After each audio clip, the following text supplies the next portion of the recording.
बढ़कर 3,17,000 करोड़ का हो चुका है। महोदय, न केवल बिहार के बजट के आकार में वृद्धि हुई, बल्कि नीतीश सरकार ने राज्य में वित्तीय अनुशासन को भी स्थापित किया है। राज्य सरकार ने अपने वित्तीय प्रबंधन को तय मानकों के भीतर रखा है। राज्य सरकार बढ़े हुए बजट का उपयोग राज्य के समन्वित विकास को आगे बढ़ाने में किया है, जिससे विभिन्न संकेतों और में समय के साथ हुए सुधार में देखा जा सकता है। खासकर आधारभूत संरचना, शिक्षा, स्वास्थ्य के क्षेत्र में अभूतपूर्व कार्य इस दौर में हुए। राज्य की जनता ने जो विश्वास हम पर जताया है, उस विश्वास के माध्यम से हम राज्य को विश्वास के विभिन्न आयामों के नए स्तर पर ले जाने के लिए संकल्पित है। कुल मिलकर राज्य में आर्थिक एवं राजकोषीय नीति के बारे में संक्षिप्त रूप से सदन को अवगत कराना चाहूंगा कि हमारी सरकार ने वित्तीय समेकन एवं अनुशासित वित्तीय ढांचा को सुदृढ़ करते हुए जहां एक ओर राजस्व बचत को 2024-25 के 1121 करोड़ दशमलव 41 करोड़ रुपया से बढ़ाकर वित्तीय वर्ष 2025-26 में 8,831.18 करोड़ किया है, वहीं दूसरी ओर राजकोषीय उत्तरदायित्व एवं बजट प्रबंधन अधिनियम द्वारा निर्धारित राजकोषीय घाटा को सकल राज्य घरेलू उत्पाद पर 3% की निर्धारित सीमा के भीतर रखा है। इस बजट में अनेकों संस्थागत नीतियों को सहज और सुगम बनाया गया है, साथ ही निजी निवेश को प्रोत्साहित किया गया है।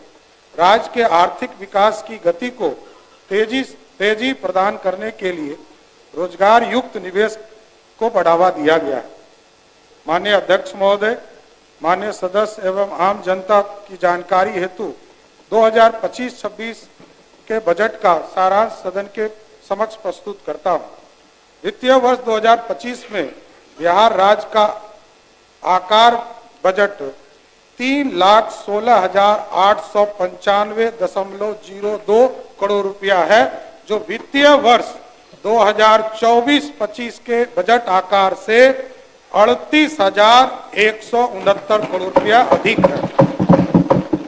वित्तीय वर्ष 2025-26 में वार्षिक स्कीम का बजट जहां 1,16,000 करोड़ रुपया 750 करोड़ रुपया रखा गया है, जो वित्तीय वर्ष 2024-25 से लगभग 16,750 करोड़ रुपया अधिक है।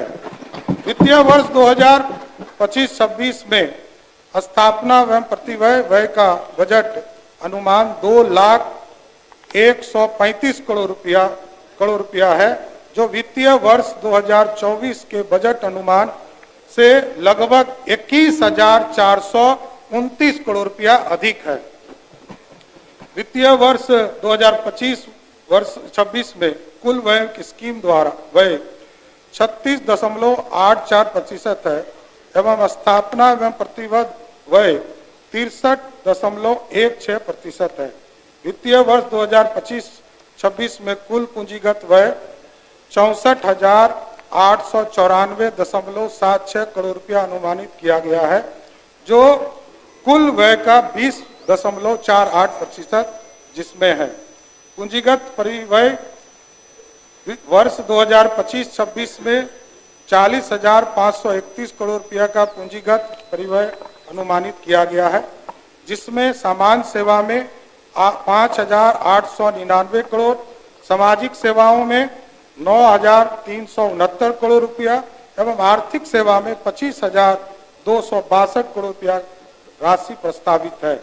ऋण अदायगी 2025-26 में 22,819 करोड़ रुपया की राशि ऋण के रूप में वापस की जानी है, जिसमें से 1,694 करोड़ की राशि केंद्र के ऋण की है और 21,124 करोड़ रुपये की राशि पूर्व में लिए गए आंतरिक ऋणों के से संबंधित है। ऋण एवं पेशगियों वर्ष 2025-26 में राज्य द्वारा 1543 करोड़ रुपये का ऋण दिया जाना प्रस्तावित है, जिसमें से मुख्यतः Bihar student credit card scheme हेतु 1000 करोड़ रुपया, ग्राम एवं लघु उद्योगी के लिए 395 करोड़ रुपया, बिजली परियोजना के कंपनियों के लिए 78 करोड़ रुपया, परिवहन सेवा हेतु 30 करोड़ रुपया, सरकारी कर्मचारी के लिए 39 करोड़ रुपया दिया जाना है। पूर्व से दी गए ऋणों की वापसी से राज्य सरकार को 525 करोड़ रुपया राशि की प्राप्त होना अनुमानित है। इस प्रकार कुल शुद्ध ऋण 1017 करोड़ रुपया दिया जाना प्रस्तावित है। वित्तीय वर्ष 2025-26 में कुल राजस्व 2,52,000 करोड़ रुपया अनुमानित किया गया है, जो कुल व्यय का 79.52% एवं वित्तीय वर्ष 2024-25 के बजट के अनुमान से 26,323 करोड़ रुपया अधिक है। वर्ष 2025-26 में वेतन, पेंशन, ब्याज भुगतान एवं ऋण वापसी पर 1,60,696 करोड़ रुपया का व्यय अनुमानित है, जिसमें वेतन, सहायक अनुदान वेतन एवं संविदागत वेतन सहित हेतु 81,473 करोड़ रुपया, पेंशन हेतु 33,389 करोड़ रुपया, ब्याज भुगतान हेतु 23,013 करोड़ रुपया, ऋण वापसी पर 22,819 करोड़ रुपया अनुमानित है। वित्तीय वर्ष 2025-26 के कुल राजस्व प्राप्ति 2,60,000 करोड़ रुपया अनुमानित है, जो पिछले वित्तीय वर्ष के 2024-25 के अनुमान के से 34,033 करोड़ रुपया अधिक है। वित्तीय वर्ष 2025-26 में अपने स्रोतों से राजस्व के रूप में 59,000 करोड़ रुपया प्राप्त होने का अनुमान है, जिसमें से 46,000 करोड़ रुपया 46,500 करोड़ रुपया वाणिज्य कर द्वारा, 8250 करोड़ रुपया स्टाम्प एवं निबंधन शुल्क द्वारा, 4,070 करोड़ रुपया परिवहन कर एवं 700 करोड़ रुपया भू राजस्व प्राप्त होगा। वित्तीय वर्ष 2025-26 में राज्य के अपने स्रोतों से गैर कर राजस्व के रूप में 8220 करोड़ रुपया प्राप्त होने का अनुमान है, जो वित्तीय वर्ष 2024-25 के अनुमान से के तुलना 7325 करोड़ रुपया की तुलना में 894 करोड़ रुपया अधिक है, जिसमें से खनन विभाग से 3850 करोड़ रुपया, ब्याज प्राप्तियों से 2474 करोड़ रुपया शामिल है। ऋण उगाही वित्तीय वर्ष 2025-26 में 55,737 करोड़ रुपया का ऋण लिया जाना प्रस्तावित है। राज्य के आंतरिक ऋण में भारतीय रिजर्व बैंक के माध्यम से बाजार ऋण 51,758 करोड़ रुपया, नबार्ड से 2500 करोड़ रुपया, राष्ट्रीय आवास बैंक से 200 करोड़ रुपया, भारतीय लघु उद्योग बैंक विकास बैंक से 200 करोड़ रुपया, वाई एजेंसी एवं एशियन डेवलपमेंट बैंक, विश्व बैंक इत्यादि से 1,079 करोड़ रुपया, कुल 55,737 करोड़ रुपया का सकल ऋण लिया जाना प्रस्तावित है। वित्तीय 15वें वित्त आयोग की अनुशंसा के आलोक में वित्तीय वर्ष 2025-26 हेतु निर्धारित 9204 करोड़ रुपया के अंतर्गत राज्य आपदा SDRF मद में 1721 करोड़ रुपया, पंचायती राज स्थायी निकाय के लिए 4,000 करोड़ रुपया 4,012 करोड़ रुपया एवं नगर निकाय के लिए 2160 करोड़ रुपया तथा स्वास्थ्य प्रक्षेत्रों के लिए 1311 करोड़ रुपया प्रस्तावित है। षष्ठम राज्य वित्त आयोग की अनुशंसा के आलोक में 2025-26 में स्थानीय निकायों को 7,818 करोड़ रुपया का अनुदान प्रस्तावित है, जिसमें 4667 करोड़ रुपया रेगुलेशन के रूप में तथा 3151 करोड़ रुपया अनुदान के रूप में प्रस्तावित है। 7818 करोड़ रुपया में पंचायती राज संस्थानों को 5,082 करोड़ रुपया तथा शहरी निकाय को 2736 करोड़ रुपया प्रस्तावित है। वर्ष 2025-26 में राजस्व अधिशेष 68,831 करोड़ रुपया अनुमानित है। वित्तीय वर्ष 2025-26 में 32,718 करोड़ रुपया राजकोषीय घाटा रहने का अनुमान है, जो सकल राज्य घरेलू उत्पाद 10,97,264 करोड़ रुपया का मात्र 2.98% है, जो राष्ट्रीय स्तर पर केंद्र के द्वारा तय किया गया है। उसके द्वारा की 3% के नीचे रहे, उसको भी रखा गया है। केंद्र सरकार से प्राप्तियां, केंद्र करों में राज्य की हिस्सेदारी के 2024-25 में 1,13,011 करोड़ रुपया अनुमानित थी, जो 2025-26 में अनुमान है कि 1,13,000 करोड़ के जगह पर इस वित्तीय वर्ष में 1,38,515 भारत सरकार के द्वारा देने का केंद्रीय करों में हिस्सेदारी देने का निर्णय लिया है। वित्तीय वर्ष 2025-26 में राज्य को केंद्र सरकार से सहायता अनुदान के रूप में 54,575 करोड़ रुपया प्राप्त होने का अनुमान है, जो वित्तीय वर्ष 2024-25 के बजट के अनुमान 52,160 करोड़ से 2,414 करोड़ रुपया अधिक है, जो वित्तीय वर्ष 2025-26 में अनुमानित 54,575 करोड़ रुपया राशि निम्नलिखित है। केंद्र प्रायोजित स्कीम में लगभग 45,000 करोड़ रुपया आना है। वित्तीय 15वीं वित्त आयोग, जिसमें 9,204 करोड़ रुपया, राज्य आपदा कोष में 1,721 करोड़ रुपया, ग्रामीण स्थानीय निकायों को अनुदान के लिए 4,012 करोड़ रुपया, शहरी स्थानीय निकाय को अनुदान के लिए 2,160 करोड़ रुपया, स्वास्थ्य परिषद को अनुदान के लिए 1,311 करोड़ रुपया, केंद्रीय क्षेत्र स्कीम में 9 करोड़ रुपया। ऋण प्रबंधन, बेहतर वित्तीय प्रबंधन के लिए के कारण 2024-25 के अंत में कुल बकाया ऋण 3,32,740 करोड़ रुपया है, जो राज्य के सकल घरेलू उत्पाद का 38.94% है। यह 15वें वित्त आयोग की अनुशंसा अधिकतम 40.4% के अधीन है।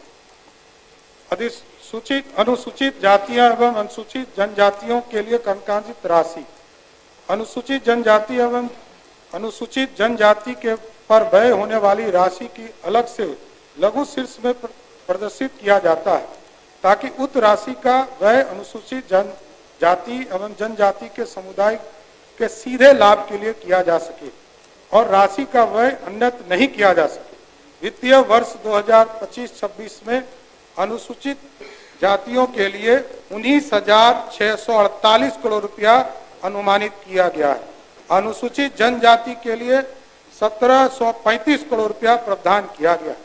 सर्वाधिक खर्च, राज्य सरकार द्वारा 2025-26 में शिक्षा विभाग पर 60,964 करोड़ रुपया का व्यय करने की सरकार की योजना है। स्वास्थ्य विभाग पर 20,335 करोड़ रुपया, उसी तरह राज्य के शहरी और ग्रामीण सड़कों पर ग्रामीण कार्य एवं पथ निर्माण को 17,908 करोड़ रुपया देने का निर्णय लिया गया। गृह विभाग को लगभग 17,831 करोड़ रुपया, उसी तरह ग्रामीण विकास पर 16,093 करोड़ रुपया का व्यय अनुमानित किया गया है। ऊर्जा विभाग के क्षेत्र के लिए 13,484 करोड़ रुपया और समाज कल्याण विभाग, अनुसूचित जाति, अनुसूचित जनजाति, अल्पसंख्यक विभाग, पिछड़ा एवं अति पिछड़ा विभाग के लिए समेकित बजट में 13,368 करोड़ रुपया रखा गया है। महोदय, मैं अब वित्तीय वर्ष 2025-26 के लिए प्रमुख घोषणाओं की जानकारी सदन के समक्ष प्रस्तुत करता हूं। राज्य के 21 कृषि उत्पादन बाजार समिति के आधुनिकीकरण एवं समुचित विकास के लिए 1,289 करोड़ की लागत से योजना का कार्यान्वयन किया जा रहा है। ये अन्य सभी बाजार समिति को कार्यशील किया जाएगा। ये सरकार ने घोषणा किया है कि 21 के बाद जो 17 और जो बाजार समिति, उत्पादन समिति, बाजार समिति है, उसको भी इसमें जोड़ने का काम किया जाए।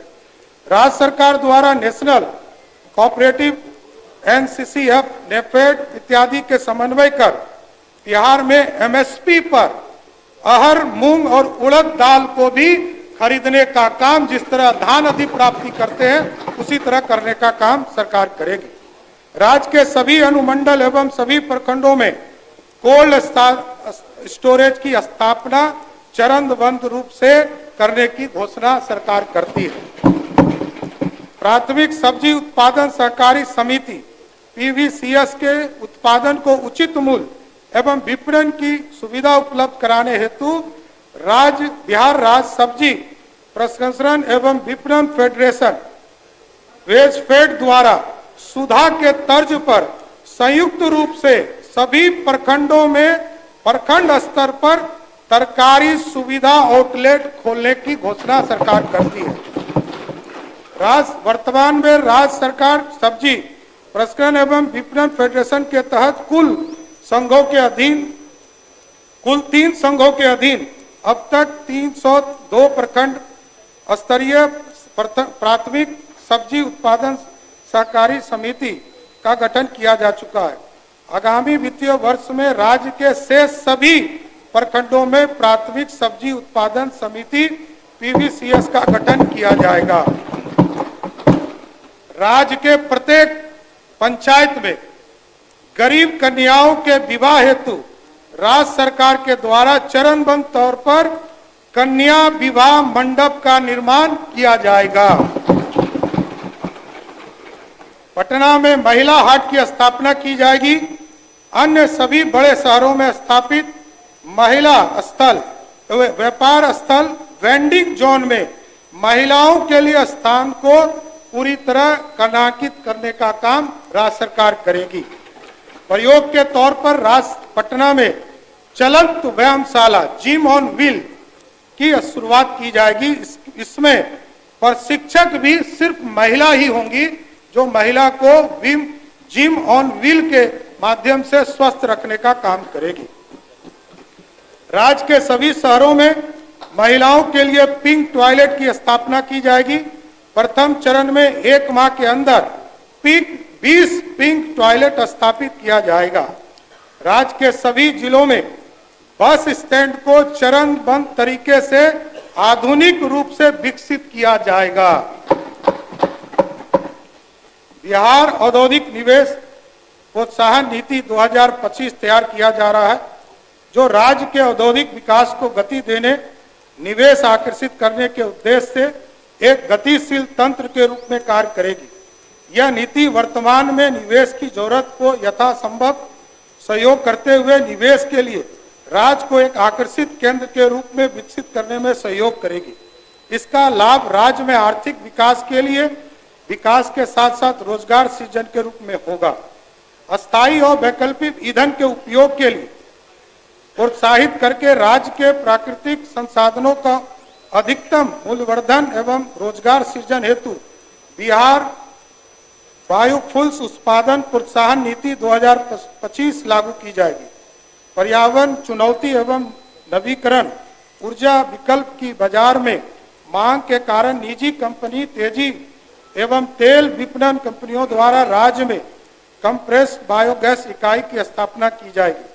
यह हमारी ऊर्जा जरूरतों एवं स्थानीय स्तर पर पर्यावरण को बिना प्रभावित किए हुए स्वच्छ स्रोतों से पूर्ण करने में सहयोग करेगी।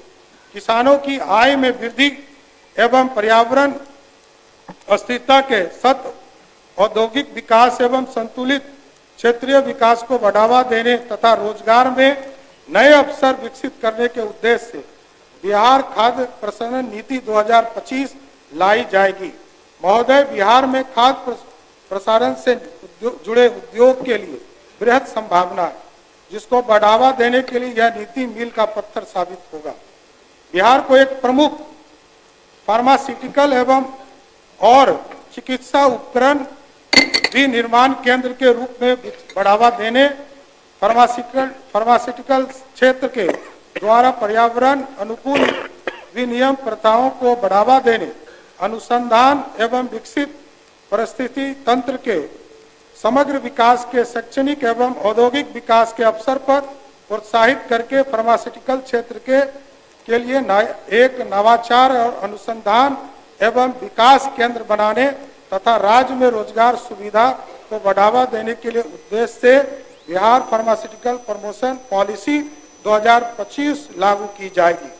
बिहार में प्लास्टिक निर्माण क्षेत्र आर्थिक विकास में महत्वपूर्ण योगदान दे रहा है। इस क्षेत्र में राज्य में प्लास्टिक विनिर्माण के लिए बिहार प्लास्टिक विनिर्माण प्रोत्साहन नीति 2000 लागू की जाएगी। उद्यमिता विकास संस्थान का जीर्णोद्धार करके सेंटर ऑफ एक्सीलेंस के रूप में विकसित किया जाएगा। राज्य के प्रमुख शहरों में कामकाजी महिलाओं के लिए को स्वस्थ एवं सुरक्षित वातावरण उपलब्ध कराने के दृष्टिकोण से कामकाजी महिलाओं के लिए छात्रावास की स्थापना एवं संचालन हेतु पृथक नियमावली कार्य योजना तैयार किया जाएगा। गुड़ के विकास के लिए एक सेंटर ऑफ एक्सीलेंस की स्थापना पूसा में समस्तीपुर में की जाएगी। देश के चिन्हित स्थान हैदराबाद, बेंगलोर, मुंबई, दिल्ली, एनसीआर, कोलकाता, गुवाहाटी, सूरत, लुधियाना, कोयम्बटूर एवं चेन्नई में प्रवासी परामर्श निबंधन केंद्र माइग्रेशन काउंसलिंग कम रजिस्ट्रेशन सेंटर स्थापित किया जाएगा, जिससे राज्य के प्रवासी श्रमिकों को लाभ मिल जाएगा। वर्तमान में 534 प्रखंडों में से 358 प्रखंडों में अंगीभूत राजकीय डिग्री महाविद्यालय नहीं है। इस प्रखंडों में चरणबद्ध तरीके से एक एक डिग्री कॉलेज सरकारी या निजी सुनिश्चित की जाएगी। निजी क्षेत्र के सहयोग से राज्य में एक नए निजी मेडिकल कॉलेज संचालित किए जाएंगे। निजी जन भागीदारी पीपीपी मोड के आधार पर नए सरकारी मेडिकल कॉलेज खोले जाएंगे। राज्य के बड़े अनुमंडलों में अस्पताल के अतिरिक्त एक अन्य रेफरल अस्पताल का निर्माण किया जाएगा। राज्य सरकार द्वारा लोक स्वास्थ्य प्रबंधन संवर्ग का सृजन किया जाएगा, जिससे कि स्वास्थ्य सेवा को और मजबूती किया जा सके। संपूर्ण राज्य में शहरी क्षेत्र के लिए, विशेष रूप से वंचित वर्ग के लिए, स्लम क्षेत्रों के इत्यादि के लिए नगर चिकित्सा सुविधा केंद्र की स्थापना की जाएगी, जिसमें प्रथम चरण में राज्य के सभी 9 प्रमंडलों के जिला मुख्यालयों में 108 चिकित्सा केंद्र की स्थापना की जाएगी। कैंसर जैसी गंभीर बीमारी की रोकथाम एवं इलाज हेतु बिहार कैंसर केयर सोसाइटी की स्थापना की जाएगी। और सबसे अधिक बिहार में बेगूसराय जिले में कैंसर के मरीज पाए जाते हैं, तो बेगूसराय जिले में एक कैंसर अस्पताल की स्थापना किया जाएगा। मुख्यमंत्री पिछड़ा वर्ग एवं अति पिछड़ा वर्ग प्री मैट्रिक छात्रवृत्ति योजना अंतर्गत राज्य के सरकारी विद्यालय, सरकार के मान्यता प्राप्त एवं स्थापना पुरस्कृत विद्यालयों में कक्षा 1 से 10 तक में अध्ययनरत पिछड़ा वर्ग एवं अत्यंत पिछड़ा वर्ग के छात्रों की छात्रवृत्ति जितनी मिल रही है उसको दुगना करने का काम नीतीश कुमार की सरकार करेगी। और इसके लिए लगभग 875 करोड़ रुपया का व्यय अनुमानित है।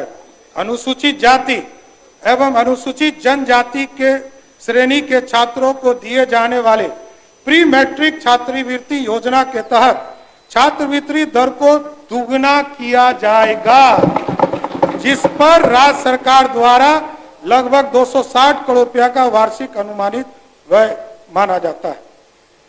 मुख्यमंत्री अनुसूचित जाति एवं अनुसूचित जनजाति छात्रावास अनुदान योजना छात्रावास अनुदान की वर्तमान दर 1000 रुपया प्रति माह को दुगना करते हुए 2000 रुपया देने का काम सरकार करेगी। अनुसूचित जाति एवं अनुसूचित जनजाति की आबादी वाले वैसे प्रखंड 40 प्रखंड जिसमें 50,000 या उससे अधिक आबादी पूर्व से आवासीय विद्यालय संचालित नहीं है, उसमें 720 वाले विद्यालय की स्थापना की स्वीकृति हम लोग करने का काम करेंगे। बिहार के सभी प्रमंडलों में राष्ट्रीय मानक के अनुरूप खेल अवसंरचना का निर्माण कार्य प्रारंभ किया जा चुका है। माननीय मुख्यमंत्री जी के निर्देश पर पटना प्रमंडल के पुनपुन प्रखंड में 100 एकड़ की भूमि चिन्हित कर भूमि अधिग्रहण की प्रक्रिया पूर्ण कर खेल अवसंरचना का निर्माण प्रारंभ की योजना है। प्रत्येक प्रखंड में मुख्यमंत्री जी ने पहले से ही घोषणा किया है कि प्रत्येक प्रखंड में जो बचे हुए जितने प्रखंड हैं जिसमें आउटडोर स्टेडियम नहीं है उसको इसी वित्तीय वर्ष में स्वीकृत करने का काम राज्य की सरकार करेगी। इससे डाटा सेंटर 2.0 की कंप्यूटिंग एंड स्टोरिंग क्षमता को बढ़ाते हुए फेज 2 की योजना बनाई गई, जिसके तहत आगे आने वाले वर्षों में 50 से 500 से अधिक वेबसाइट पोर्टल एप्लीकेशन होस्ट किए जा सकेंगे। किसी भी प्रकार के साइबर अटैक, प्राकृतिक आपदा की स्थिति में राज्य सरकार की महत्वपूर्ण गतिविधियां अवरुद्ध नहीं हो, इसके लिए डाटा सेंटर हेतु रिकवरी सेवाएं होना आवश्यक है। इसके लिए disaster recovery DR and business community for Bihar state data centre परियोजना का क्रियान्वयन किया जाएगा। राज्य के प्रमुख शहरों में महिलाओं के लिए नीतीश कुमार जी की सरकार ने लगातार महिलाओं के लिए कई काम किए। महिलाओं के लिए प्रमुख शहरों में पिंक बस का प्रचलन किया जाएगा, जिसमें सवारी भी महिला होगी, चालक भी महिला होगी और कंडक्टर भी महिला ही होगी।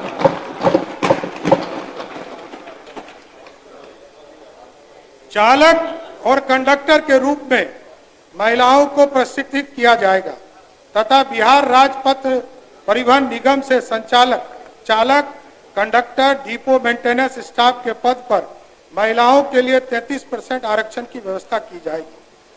महिला स्वरोजगार को बढ़ावा देने हेतु महिला चालकों को ई-रिक्शा एवं 2 पहिया वाहन की व्यावसायिक प्रचलन हेतु क्रय करने का नगद अनुदान प्रावधान किया जाएगा। राज्य के सभी प्रमुख शहरों में महिला वाहन परिचालन प्रशिक्षण केंद्र की स्थापना की जाएगी, जिसमें प्रशिक्षक भी महिला ही होंगे। राज्य के नहर के किनारे खाली जगह एवं बांधों पर सोलर प्लांट स्थापित किए जाएंगे। मैं गर्व के साथ बिहार ग्रीन डेवलपमेंट फंड की घोषणा करता हूं। इसमें प्रारंभिक सीड फंडिंग के रूप में राज्य सरकार द्वारा 25 करोड़ रुपया का निवेश किया जाएगा। यह फंड सीड फंडिंग की तुलना में कई गुना निवेश को आकर्षित करने का काम करेगा। राज्य में वायु गुणवत्ता के सुधार हेतु वायु प्रदूषण नियंत्रण हेतु 116 करोड़ रुपया की लागत से Bihar clean air transformation smoke tower की स्थापना की जाएगी, जिससे कि वातावरण पूरी तरह सुरक्षित होने का काम करेगा। पर्व त्योहार विशेषकर महिलाओं द्वारा संचालित छठ पर्व पूजा के अवसर पर धार्मिक पर्यटन योजना की शुरुआत की जाएगी। इसमें होम स्टे को प्रोत्साहित करने के लिए राज्य सरकार द्वारा हर संभव मदद प्रदान किया जाएगा। प्राथमिकता के आधार पर महिलाओं को पर्यटक गाइड के रूप में प्रशिक्षित कर रोजगार का अवसर उपलब्ध कराया जाएगा। अध्यक्ष महोदय, देश के यशस्वी प्रधानमंत्री जी और आदरणीय मुख्यमंत्री के नेतृत्व में हवाई अड्डे का भी निर्माण का काम तेजी से चल रहा है। अभी कुछ ही दिन पहले यह तय हुआ है कि पूर्णिया हवाई अड्डे का निर्माण शीघ्र चालू करने का काम किया जाएगा और अगले 3 महीने में वहां से हवाई जहाज उड़ेगा, यह जरूर सुनिश्चित करने का काम करेगा। और इसके साथ साथ आदरणीय मुख्यमंत्री जी के आग्रह पर देश की सरकार ने तय किया है, बिहार की सरकार ने